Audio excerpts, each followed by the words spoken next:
नमस्कार दोस्तों, मैं हूं सीए मनोज गुप्ता और स्वागत करता हूं आप सबका हमारे YouTube channel all about taxes पर।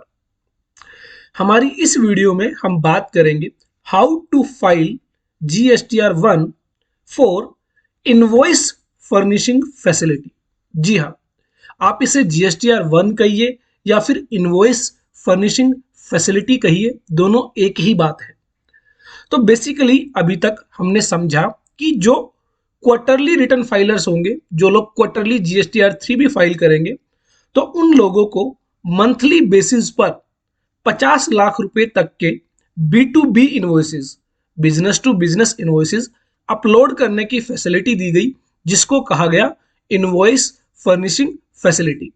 तो हमारी इस वीडियो में हम बात करेंगे कि आप जो है आईएफएफ फैसिलिटी को कैसे यूज करेंगे, कैसे आईएफएफ फैसिलिटी के जरिए अपने इन्वॉइसेस अपलोड करेंगे। सिमिलर है बिल्कुल जीएसटीआर 1 की तरह। जैसे आप जीएसटीआर 1 फाइल करते थे ऑनलाइन मोड में as well as offline mode में, दोनों ही मोड में सिमिलर वे में आप जो है आईएफएफ फैसिलिटी जो है यूज करेंगे और इनवॉइसेस को अपलोड करेंगे। हम दोनों ही फैसिलिटीज को हमारी इस वीडियो में डिस्कस करेंगे, कैसे आप ऑनलाइन फैसिलिटी के जरिए जो है आईएफएफ फैसिलिटी को यूज करेंगे और कैसे आप ऑफलाइन यूटिलिटी के जरिए जो है आईएफएफ फैसिलिटी को यूज करेंगे। स्टार्ट करने से पहले अगर अभी तक आपने हमारे YouTube चैनल को सब्सक्राइब नहीं किया है, कर लीजिए। हमारी ऐप ऑल अबाउट टैक्सेस को इंस्टॉल नहीं किया है, कर लीजिए। अगर आप GST, income tax, TDS, ESI, PF सभी सीखना चाहते हैं। उसके अलावा फेसबुक पेज को लाइव कर सकते हैं, टेलीग्राम चैनल को जो है ज्वाइन कर सकते हैं और इसके साथ ही वीडियोस को लाइक करना मत भूलिएगा और शेयर करना मत भूलिएगा। जिन लोगों को भी आईएफएफ फैसिलिटी में प्रॉब्लम आ रही है, जो कंफ्यूज है, उनकी कंफ्यूजन्स दूर होने वाली है। तो चलिए स्टार्ट करते हैं। सबसे पहले आप जो है अपने यूजर आईडी पासवर्ड के साथ लॉगिन करेंगे। लॉगिन करने के बाद आप जो है रिटर्न डैशबोर्ड पर क्लिक करते हैं और यहाँ पर जो है रिटर्न्स आप जो है फर्स्ट टाइम जनवरी मंथ के लिए जो आईएफएफ फैसिलिटी यूज करेंगे, क्योंकि दिसंबर तक जो आपकी जीएसटीआर 3 भी थी वो मंथली बेसिस पर थी और आईएफएफ फैसिलिटी जो है जनवरी ऑनवर्ड्स आप जो है यूज कर पाएंगे। तो यहां पर सर्च बटन पर क्लिक करेंगे तो जो भी लोग क्वार्टरली जीएसटीआर 3 भी फाइल कर रहे हैं, अब वो यहां पर देखेंगे इनवॉइस फर्निशिंग फैसिलिटी। जो क्वार्टर होगा, क्वार्टर का पहला और दूसरा महीना जो होगा उसके अंदर आपको जो है आईएफएफ फैसिलिटी यूज करनी है और जो क्वार्टर का तीसरा महीना होगा in the end of the quarter आप जो है कंप्लीट जीएसटीआर 1 फर्निश करेंगे। तो यहां पर आप देख पा रहे हैं प्रिपेयर और प्रिपेयर ऑफलाइन। अगर आप ऑनलाइन मोड में प्रिपेयर करना चाहते हैं तो आप यहां पर प्रिपेयर बटन पर क्लिक करेंगे और अगर आप ऑफलाइन यूटिलिटी के जरिए जो है जेएसओएन फाइल जनरेट करते हैं और वो आप अपलोड करना चाहते हैं तो आप प्रिपेयर ऑफलाइन पर क्लिक करेंगे। उसके साथ ही आपको यहां पर ड्यू डेट दिखाई देगी। जो आईएफएफ फैसिलिटी के लिए ड्यू डेट है वो है 13th of the next month for the first 2 months. क्योंकि तीसरे महीने के लिए आपको आईएफएफ फैसिलिटी नहीं दी जाती है, आपको कंप्लीट रिटर्न फाइल करनी होती है। तो पहले महीने की जो आईएफएफ फैसिलिटी है उसके लिए जो ड्यू डेट दी गई वो ड्यू डेट दी गई 13th ऑफ नेक्स्ट मंथ। दैट मीन्स जनवरी महीने के लिए 13 फरवरी लास्ट डेट होगी और फरवरी महीने के लिए 13 मार्च लास्ट डेट होगी और मार्च महीने के लिए आप जो है कंप्लीट जीएसटीआर 1 फाइल करेंगे। हालांकि जो इनवॉइसेस आप जो है आईएफएफ फैसिलिटी का यूज करते हुए जनवरी और फरवरी अपलोड कर चुके होंगे, वो आपको मार्च महीने की जीएसटीआर 1 फाइल करते हुए उसके अंदर फिर से अपलोड नहीं करने होंगे। हाँ, अगर आपने आईएफएफ फैसिलिटी के जरिए कोई भी इनवॉइस अपलोड नहीं किया है तो ऐसे में आपको क्यूमुलेटिव बेसिस पर तीनों महीनों के इनवॉइसेस जो है वो जीएसटीआर 1 के जरिए अपलोड करने होंगे। तो यहाँ पर सबसे पहले हम ऑनलाइन प्रिपेयर करते हैं। तो प्रिपेयर ऑनलाइन आप क्लिक करेंगे। यहाँ पर आपको वही आपकी basic details GSTN, legal name, financial year, return period, trade name जो है दिखाई देगा। उसके बाद यहाँ पर आप देखेंगे कि 4 टेबल आपको यहां पर दिखाई दे रही हैं। बेसिकली ये आप इसको मिनी वर्जन ऑफ जीएसटीआर 1 कह सकते हैं। जैसे जीएसटीआर 1 के अंदर बी टू बी इनवॉइसेस के लिए जो है 4A 4B 4C 6B 6C जो आप यूज करते थे, और क्रेडिट नोट डेबिट नोट्स के लिए आप 9B टेबल यूज करते थे, अमेंडमेंट्स के लिए 9A यूज करते थे, और amendment in debit note credit notes के लिए आप 9C यूज करते थे, वही आपको यहां पर दी गई है। बाकी की जो टेबल्स हैं उनको यहां से हटा दिया गया है, क्योंकि आईएफएफ फैसिलिटी के अंदर आपको basically B2B supplies, business to business supplies upload करने की फैसिलिटी दी गई है। दैट मींस जो B2C सप्लाई है, बिजनेस टू कंज्यूमर सप्लाई है, वो आपको आईएफएफ फैसिलिटी के जरिए अपलोड नहीं करनी है, फर्निश नहीं करनी है, वो आप जीएसटीआर 1 के जरिए जो है फर्निश करेंगे। तो यहां पर सबसे पहले जो आपकी B2B सप्लाई है, बिजनेस टू बिजनेस, वो आप जो है 4A 4B 4C 6B 6C के जरिए रिपोर्ट करेंगे। अगर आपके द्वारा कोई B2B सप्लाई के लिए डेबिट नोट या क्रेडिट नोट इशू किया गया है तो आप 9B टेबल यूज करेंगे। अगर आप B2B इनवॉइसेस के अंदर कोई अमेंडमेंट करना चाहते हैं तो आप 9A यूज करेंगे। मान लीजिए जनवरी के अंदर आपने आईएफएफ फैसिलिटी का यूज करते हुए कोई इनवॉइस अपलोड किया, लेकिन उसके अंदर आपने कोई गलती कर दी, तो आप जो है फरवरी मंथ के अंदर जब आईएफएफ फैसिलिटी का यूज करते हुए इनवॉइसेस अपलोड करेंगे तो टेबल 9A का यूज करते हुए B2B इनवॉइस को अमेंड कर पाएंगे। उसके बाद अगर डेबिट नोट क्रेडिट नोट के अंदर कोई अमेंडमेंट करनी है तो आप टेबल 9C का यूज करेंगे। तो यहां पर हम पहली टेबल पर क्लिक करते हैं। उसके अंदर जो भी आपके B2B इनवॉइस है, बिजनेस टू बिजनेस, 50 लाख रुपए तक की वैल्यू के इनवॉइसेस आप अपलोड कर सकते हैं आईएफएफ फैसिलिटी का यूज करते हुए। तो सिमिलर वे में जैसे आप जीएसटीआर 1 में करते आए थे वही आपको यहां पर करना है। यहां पर आपको ऐड डिटेल्स पर क्लिक करना है। ऐड डिटेल्स पर क्लिक करने के बाद आपको यहां पर जो है काफी सारी डिटेल्स फर्निश करनी है, सिमिलर वे में जैसे आप जीएसटीआर 1 में करते थे। अगर ये डीम्ड एक्सपोर्ट है तो आप डीम्ड एक्सपोर्ट पर क्लिक करेंगे। अगर कोई ऐसी सप्लाई है जिसमें रिवर्स चार्ज के तहत रेसिपिएंट को टैक्स पे करना है तो आप सप्लाई अट्रैक्ट रिवर्स चार्ज पर क्लिक करेंगे। उसके अलावा अगर डिफरेंशियल परसेंटेज रेट पे जो है टैक्सेबल है तो आप जो है इस चेकबॉक्स को क्लिक करेंगे। अगर आप जो है एक्सपोर्ट कर रहे हैं विद पेमेंट विदाउट पेमेंट तो इन दैट केस ये दोनों ही ऑप्शन आपको यहां पर दिए गए हैं। एसईजेड सप्लाईज जो आप जो है विद इन दी कंट्री, अगर आप जो है एसईजेड सप्लाईज को भी अगर सप्लाई करते हैं तो वो भी आपका जो है एक्सपोर्ट ट्रीट किया जाता है। और इंट्रास्टेट सप्लाईज अट्रैक्टिंग आईजीएसटी, तो कोई ऐसी सप्लाई जो आप विद इन दी स्टेट कर रहे हैं लेकिन उस पर आईजीएसटी अट्रैक्ट हो रहा है तो वो भी आपको ऑप्शन दिया गया है। उसके बाद नॉर्मल मैनर में, रेगुलर वे में अभी तक जो आप डिटेल्स फर्निश करते आए थे, जो रेसिपिएंट है, जो बायर है, उसका जीएसटीएन आपको यहां पर एंटर करना है। जैसे ही आप जीएसटीएन एंटर करेंगे जो रेसिपिएंट का, जो बायर का जो नाम है वो यहां पर ऑटो फिल्ड रहेगा। इनवॉइस नंबर आप यहां पर एंटर करेंगे, इनवॉइस डेट आप यहां पर एंटर करेंगे, प्लेस ऑफ सप्लाई आप बताएंगे और टोटल इनवॉइस वैल्यू आप यहां पर बताएंगे। जैसे ही आप ये सभी डिटेल्स फिल करेंगे तो नीचे की तरफ आपका जो है काफी सारी डिटेल्स ओपन हो जाती है जहां पर आपको बताना होगा कि किस रेट ऑफ टैक्स से जो है सप्लाई की गई है। तो चलिए एक दो डिटेल्स हम यहां पर जो है फर्निश करने की कोशिश करते हैं। तो यहां पर हमने एक सप्लाई की है तो जीएसटीएन जो है हम यहां पर एंटर करते हैं उस व्यक्ति का, बायर का। जैसे ही आप जीएसटीएन एंटर करते हैं तो रेसिपिएंट की डिटेल यहां पर आ जाती है। इनवॉइस नंबर जो है वो आप यहां पर एंटर करेंगे और उसके बाद इनवॉइस डेट जो है वो आप यहां पर एंटर करेंगे। तो यहां पर उसके बाद प्लेस ऑफ सप्लाई जो है वो आप यहां पर बताएंगे। जो है बाय डिफॉल्ट आपका जो जीएसटीएन होगा उसका जो स्टेट कोड होगा उसके बेसिस पर आपकी प्लेस ऑफ सप्लाई सिलेक्ट हो जाती है। हालांकि आप चेंज करना चाहते हैं तो आप चेंज कर सकते हैं। टोटल इनवॉइस वैल्यू, जो आपकी इनवॉइस की टोटल वैल्यू है इंक्लूडिंग जीएसटी, वो आप यहां पर मेंशन करेंगे। एंड आफ्टर दैट नीचे की तरफ आपको जो है टैक्स रेट के अकॉर्डिंग वो जो सप्लाई है उसको मेंशन करना है। तो यहाँ पर 18% की टैक्स रेट से जो है सप्लाई की गई है तो 1 लाख रुपए पर 9,000 रुपए का सीजीएसटी और 9,000 रुपए का एसजीएसटी जो है आपके सामने आ जाता है। क्योंकि जो सप्लायर है और जो रेसिपिएंट है with in the state registered है तो इस वजह से यहाँ पर सीजीएसटी और एसजीएसटी आ जाता है। अगर जो है सप्लायर जो है डिफरेंट स्टेट में है तो ऐसे में यहाँ पर आईजीएसटी आपको देखने को मिलेगा। तो ये आपको यहाँ पर सेव करना है। जैसे ही आप सेव करते हैं तो यहाँ पर जो है आपका इनवॉइस जो है अपलोड हो जाता है। इस तरह आप जो है अपने सभी इनवॉइसेस को अपलोड करेंगे। उसके बाद आप बैक बटन पर क्लिक करेंगे। अगर आप कोई डेबिट नोट या क्रेडिट नोट इशू कर रहे हैं एज ए सप्लायर, तो ऐसे में आपको जो है टेबल 9B के अंदर जो है डेबिट नोट या क्रेडिट नोट जो भी आप इशू कर रहे हैं वो ऐड करना होगा। ऐड करेंगे सिमिलर वे में, सभी डिटेल्स वैसे की ही वैसी जो है आपसे पूछी गई है जैसे आपसे ओरिजिनल इनवॉइस के रिगार्डिंग पूछी गई थी।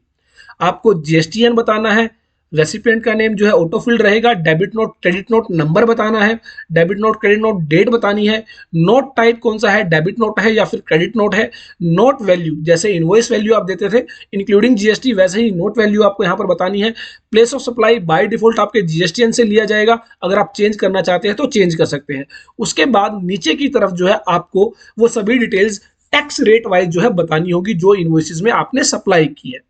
तो इस तरह आप जो है डेबिट नोट क्रेडिट नोट को एंटर करेंगे। सिमिलर वे में जो है आपको नेक्स्ट टेबल के अंदर अमेंडमेंट का ऑप्शन दिया गया है कि अगर आपने कोई B2B सप्लाई ऑलरेडी अपलोड कर दी थी, उसके अंदर कोई भी अमेंडमेंट करना चाहते हैं तो वो आपको यहाँ पर जो है इनवॉइस नंबर आपको मेंशन करना होगा। जो इनवॉइस आप अमेंड करना चाहते हैं तो वो आपको यहाँ पर एंटर करना होगा और उसके बाद अमेंड इनवॉइस पर आप क्लिक करेंगे तो काफी सारी डिटेल्स जो आप अमेंड करना चाहते हैं वो आपके सामने आ जाती है, जिसको आप अमेंड कर पाएंगे।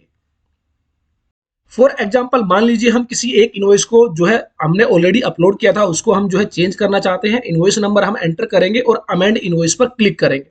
तो यहाँ पर आप देख पा रहे हैं उस इनवॉइस के अंदर हमने जो भी डिटेल्स फर्निश की थी वो हमारे सामने आ जाती है। और इस डिटेल्स में से हम जो भी डिटेल चेंज करना चाहते हैं, मान लीजिए गलत जीएसटी नंबर कोड कर दिया गया, किसी और व्यक्ति का जीएसटी नंबर एंटर कर दिया गया, वो आप चेंज कर सकते हैं। और जो इनवॉइस नंबर गलत मेंशन कर दिया गया तो जो रिवाइज्ड इनवॉइस नंबर है वो आप मेंशन कर सकते हैं। डेट के अंदर कोई गलती हो गई तो रिवाइज डेट आप मेंशन कर सकते हैं। इनवॉइस वैल्यू आपको फिर से मेंशन करनी होगी और जो है रेट वाइज जो है आपको डिटेल्स देनी होंगी। उसके बाद आप सेव बटन पर क्लिक करेंगे तो आपकी जो भी डिटेल्स है वो अमेंड हो जाती है। इस तरह बेसिकली आप जो है अपने B2B इनवॉइसेस को अमेंड करेंगे। हालांकि ये सभी आप जीएसटीआर 1 में अभी तक करते आए हैं, इसमें कुछ भी नया आपको नहीं मिलेगा। उसके बाद सेम वे में अगर आपने debit note credit note issue किया है और उसको आप अमेंड करना चाहते हैं तो वो आप सिमिलर वे में अमेंड कर सकते हैं टेबल 9C के जरिए। उसके बाद जो है आपकी सभी डिटेल्स अगर आपको लगता है सही है तो आप जनरेट आईएफएफ समरी पर क्लिक करेंगे और कुछ मिनट्स के बाद जो है आपकी रिटर्न्स है वो सबमिट होने के लिए प्रिपेयर हो जाती है। आप जो है प्रीव्यू देख सकते हैं जैसे आप जीएसटीआर 1 में देखते थे। उसके बाद आप सबमिट बटन पर क्लिक करेंगे और फाइनली जो है आप ईवीसी के जरिए अपनी GSTR1 या फिर आईएफएफ रिटर्न जो है अपनी फर्निश करेंगे। तो ये बेसिकली पूरा प्रोसीजर दिया गया है आईएफएफ फैसिलिटी के रिगार्डिंग, कैसे आप जो है ऑनलाइन आईएफएफ फैसिलिटी का यूज करते हुए इनवॉइसेस को अपलोड करेंगे। नेक्स्ट हम बात करते हैं ऑफलाइन यूटिलिटी के जरिए आप जो है GSTR 1 या फिर आईएफएफ इनवॉइस फर्निशिंग फैसिलिटी को कैसे यूज करेंगे। तो यहाँ पर बेसिकली आपको जो है डाउनलोड्स के अंदर ऑफलाइन टूल्स का ऑप्शन दिया गया है, जिसके अंदर बहुत सारी ऑफलाइन यूटिलिटीज आपको प्रोवाइड की गई है। इसमें सबसे पहली रिटर्न जो आता है यूटिलिटी आती है रिटर्न्स ऑफलाइन टूल। इस पर आप क्लिक करेंगे और यहाँ पर आपको जो है GSTR 1 और GSTR 2 फॉर्म्स के लिए जो है यह यूटिलिटी प्रोवाइड की गई है। इसी को आप डाउनलोड करेंगे। इसी यूटिलिटी के अंदर बेसिकली आईएफएफ फैसिलिटी को ऐड कर दिया गया है। तो यहाँ पर आप डाउनलोड करेंगे।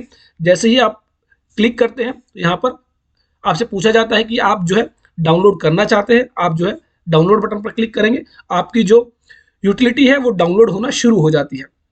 डाउनलोड होने के बाद आपको जो इस यूटिलिटी को इंस्टॉल करना है, जिस भी फोल्डर के अंदर आपने जो है इसको इंस्टॉल किया है, डाउनलोड किया है, वहां पर आप जो है इसको ओपन करेंगे और जीएसटी ऑफलाइन टूल की यहां पर जो है आपको फाइल दिखाई देगी, जिस पर आप क्लिक करेंगे और इस ऑफलाइन टूल को जो है इंस्टॉल करेंगे। हम जो है ऑलरेडी इस ऑफलाइन टूल को जो है इंस्टॉल कर चुके हैं। तो ऐसे में यहां पर आप जब इंस्टॉल कर लेते हैं तो जीएसटी ऑफलाइन टूल जो है आपके सामने आ जाता है, जिसको जो है आप ओपन करेंगे।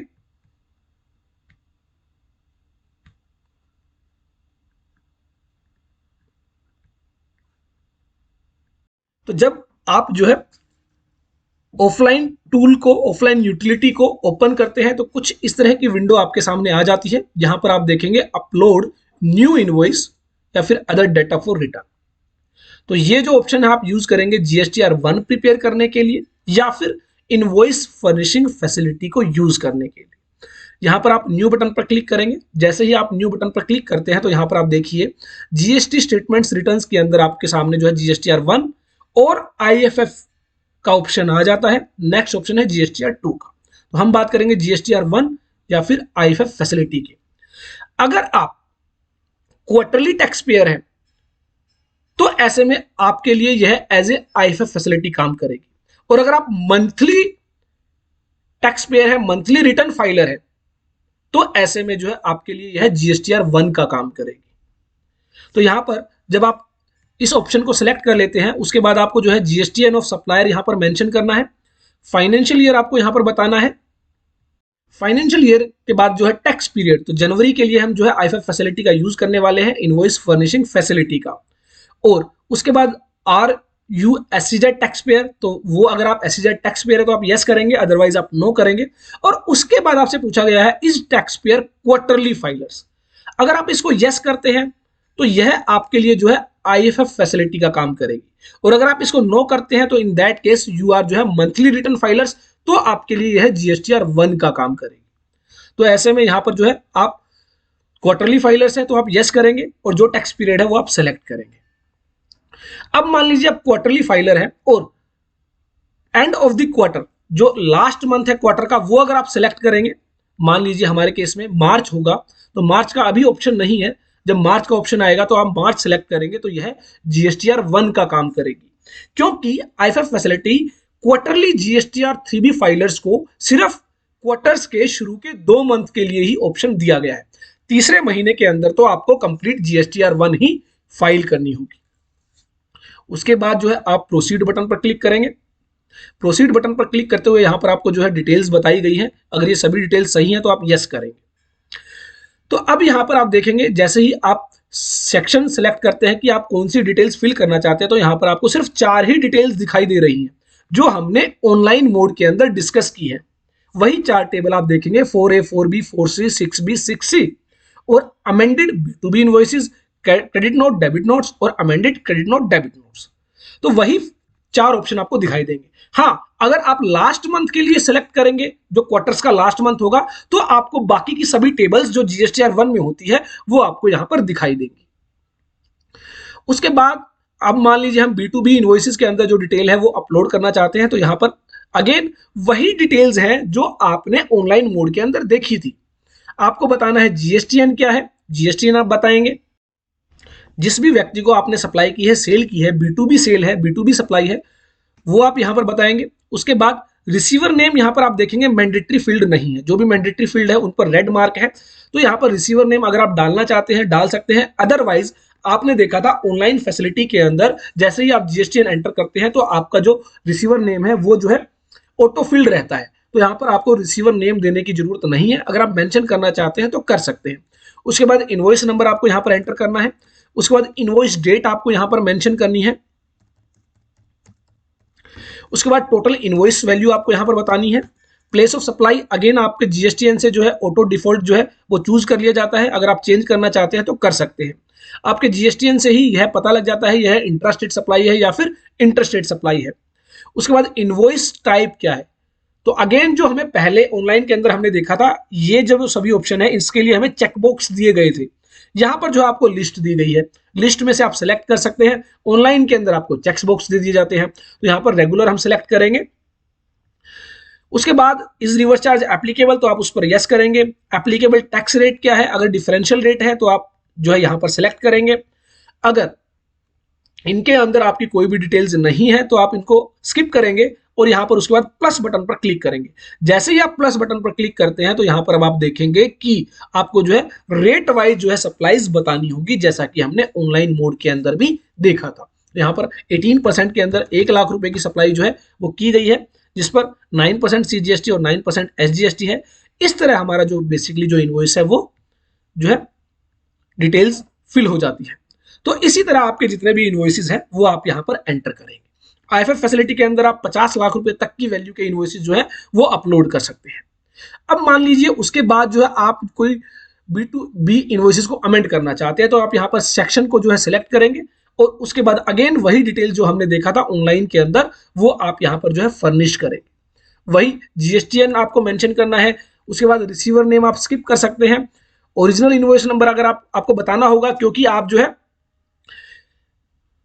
प्रीवियस इनवॉइस जो आपने अपलोड किए थे उसको आप अमेंड करना चाहते हैं, चेंज करना चाहते हैं, तो जब आप ओरिजिनल इनवॉइस नंबर बताएंगे तो उसकी डिटेल्स आपके सामने जो है आ जाती है और उसके अंदर जो भी आपको चेंजेस करने हैं वो आपको यहाँ पर बताने होंगे। रिवाइज्ड इनवॉइस नंबर क्या है, रिवाइज्ड इनवॉइस डेट क्या है, रिवाइज्ड इनवॉइस वैल्यू क्या है, प्लेस ऑफ सप्लाई क्या है, सप्लाई टाइप क्या है, इनवॉइस टाइप क्या है, और प्लस बटन पर क्लिक करते हुए जो है रेट वाइज आपको जो है डिटेल्स एंटर करनी होगी। सिमिलर वे में डेबिट नोट क्रेडिट नोट आप एंटर करेंगे, जैसे हमने ऑनलाइन मोड में भी देखा था, वही डिटेल्स आपसे यहां पर मांगी गई हैं। और अगर आप डेबिट नोट क्रेडिट नोट को अमेंड करना चाहते हैं तो आप amend credit note debit notes option को सिलेक्ट करेंगे और जो है अपनी डिटेल्स को एंटर करेंगे। ये तो था जब आप एक एक इनवॉइसेस को जो है एंटर करते हैं। लेकिन अगर मान लीजिए आपकी डिटेल्स ज्यादा है तो ऐसे में आप जो है CSV फाइल्स का यूज करते हुए भी जो है उन टेम्पलेट्स को प्रिपेयर करेंगे और इंपोर्ट फाइल के जरिए उन टेम्पलेट्स को इंपोर्ट करेंगे तो आपकी सभी डिटेल्स यहां पर जो है इंपोर्ट हो जाती है। तो जब आप ऑफलाइन टूल को इंस्टॉल करते हैं तो जो फोल्डर बन जाता है उस फोल्डर के अंदर आप देखेंगे कि जो है सेक्शन वाइज CSV फाइल आपको GSTR1 के रिगार्डिंग दी गई है। तो यहाँ पर आप देख पा रहे हैं ये बहुत सारे CSV टेम्पलेट्स आपको दिए गए हैं जिनका यूज करते हुए जिनको आप फिल करेंगे। यहाँ पर आप देखेंगे B2B, B2B amendment, B2C, B2C large. हालांकि IFF फैसिलिटी के अंदर आपको जो है 4 ही टेबल्स दी गई हैं, तो आप उन चारों टेबल्स को जो है फिल कर सकते हैं और जो है इंपोर्ट कर सकते हैं इंपोर्ट फाइल्स का यूज करते हुए। तो ये बेसिकली आपको ध्यान रखना है कि आप जो है CSV फाइल्स भी प्रिपेयर कर सकते हैं और उनको इंपोर्ट कर सकते हैं और आप डायरेक्टली भी एक एक इनवॉइसेस को जो है ऐड कर सकते हैं। हालांकि एक एक इनवॉइसेस को ऐड करना काफी जो है टाइम कंज्यूमिंग रहेगा, तो ऐसे में आप जो CSV टेम्पलेट्स आपको दिए गए हैं उनको आप प्रिपेयर करें, एज ए एक्सेल शीट की तरह आप उनको प्रिपेयर कर सकते हैं और यहाँ पर इंपोर्ट फाइल्स का यूज करते हुए उनको जो है इंपोर्ट कर सकते हैं। तो यहाँ पर मान लीजिए आपने B2B इनवॉइसेस के रिगार्डिंग जो है CSV फाइल को जो है प्रिपेयर किया है, तो आप यहाँ पर इंपोर्ट CSV फाइल को जो है क्लिक करेंगे और जहां पर भी आपने CSV फाइल जो प्रिपेयर की है उसको आप सिलेक्ट करेंगे। यहाँ पर डाउनलोड्स के अंदर GST ऑफलाइन टूल के अंदर सेक्शन वाइज डिटेल GSTR1 के अंदर मान लीजिए B2B इनवॉइसेस के अंदर यहाँ पर आपको जो है आपने वो CSV डाटा प्रिपेयर किया है जिसको आप इंपोर्ट करेंगे। तो इस तरह बेसिकली आप जो है CSV फाइल का भी यूज कर सकते हैं और जो है एक एक इनवॉइसेस को भी जो है अपलोड कर सकते हैं। तो यहाँ पर आप देखें एग्जांपल के तौर पर जैसे ही हमने CSV फाइल को इंपोर्ट किया तो ये सभी डिटेल्स जो है आपकी ऐड हो जाती है। ये थोड़ा सा कम टाइम कंज्यूमिंग है, यहाँ पर आपको एक एक इनवॉइसेस को जो है अपलोड नहीं करना पड़ता है। यहाँ पर जो आपने CSV फाइल प्रिपेयर की है, जो एक्सेल फाइल आपने प्रिपेयर की है, उसके जरिए आप जो है सभी डिटेल्स को एक ही बार में जो है इंपोर्ट कर देते हैं।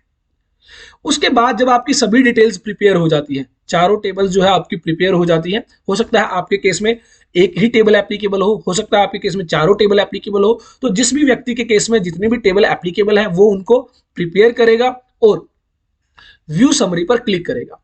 व्यू समरी पर क्लिक करने के बाद जो है आपकी डिटेल्स यहाँ पर आ जाती है। B2B इनवॉइसेस के रिगार्डिंग हमने एक ही टेबल फिल की है, तो यहाँ पर उसके अंदर 8 इनवॉइसेस हैं। टोटल सेंट्रल टैक्स इतना है, टोटल स्टेट टैक्स इतना है, टोटल IGST टैक्स इतना है, तो वो आपका यहाँ पर आ जाता है। एक बार फिर से आप अपनी टैक्स अमाउंट्स को चेक करें, अगर वो सही है तो आप जो है जनरेट फाइल पर क्लिक करेंगे। जनरेट फाइल पर जैसे ही आप क्लिक करते हैं तो यहाँ पर देखें following files have been generated, please click on the link to download. तो ये जो है आपकी JSON फाइल जो है जनरेट कर दी जाती है, जिस पर आप क्लिक करेंगे और इसको आप सेव करेंगे।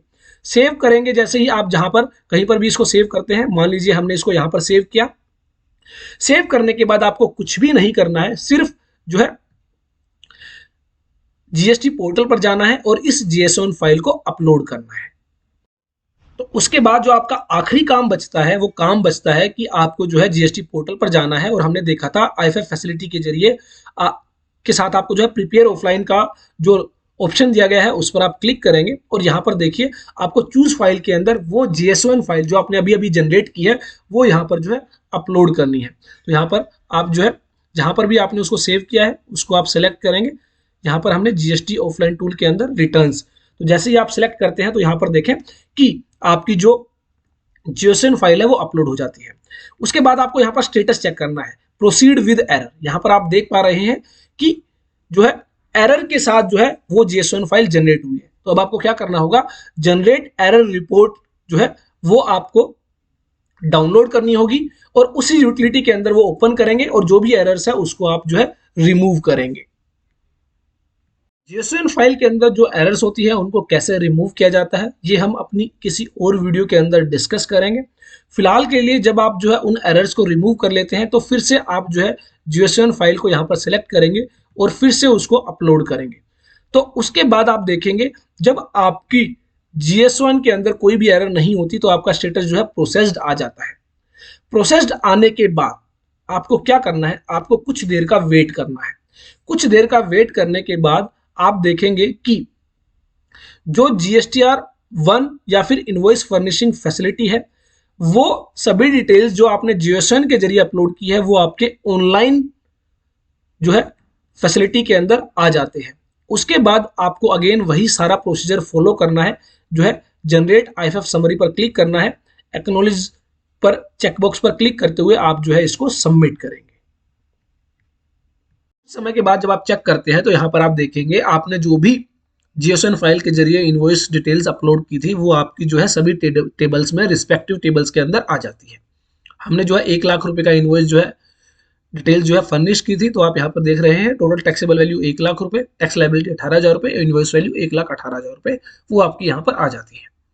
उसके बाद जो आपका सिर्फ काम बच जाता है, जनरेट करना है आपको आईएफएफ समरी और चेकबॉक्स पर क्लिक करते हुए सबमिट करना है और ईवीसी के जरिए फाइल करना है। तो इस तरह आप जो है आईएफएफ फैसिलिटी को ऑनलाइन और ऑफलाइन मोड में जो है यूज करेंगे। आई होप मेरी यह वीडियो आपके लिए बहुत ही ज्यादा यूजफुल होगी। इसको ज्यादा से ज्यादा शेयर करें, ज्यादा से ज्यादा लाइक करें। Thanks for watching, keep liking, keep sharing, keep subscribing.